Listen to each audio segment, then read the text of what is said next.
Hello hello है गाइजहरू। हामी त मौसमले च्यालेन्ज गरिरहेको थियो। बाटो पनि यस्तो नराम्रो थियो, हिलो भइरहेको थियो। त्यही माथि बच्चाहरूलाई है लानुपर्ने भएको कारणले आज अलि समस्या छ है। बाटो एकदम नराम्रो थियो, के गर्नु। बेलुका 3:30 बजेकोतिरको कुरा हो यो है। कस्तो च्यालेन्ज गर्यो कि आज मौसमले।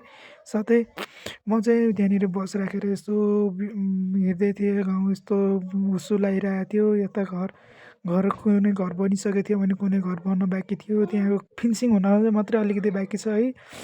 किन हो यस्तो रहेछ मौसम च्यालेन्ज। त्यहाँनिर मान्छे हिँडिरहेछ, त्यहाँ पानी परिरहेछ, त्यही पनि मान्छे त्यहाँ धारतिर चाहिँ गइरहेको देखिरहेको थिएँ मैले। अनि त्यहाँबाट मान्छे आउँदैछ, बस त्यहाँनिर बस टक्क रहेको थियो। यता अब घर बनायो, वर्ष भयो यो घर बनाएको, त्यही पनि खोइ मान्छेले किन वास्तै गर्दैनन् सायद।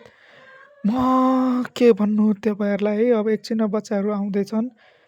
अब बच्चा आउने समय लगभग 10-15 मिनट बाँकी हो कि 5-2 मिनट बाँकी छ। र यहाँ यस्तै हो, बाटो यसो समस्या छ है। अब हामी पनि के गर्नु, मलाई नि अल्छी लागिरहेको थियो त्यो बेला।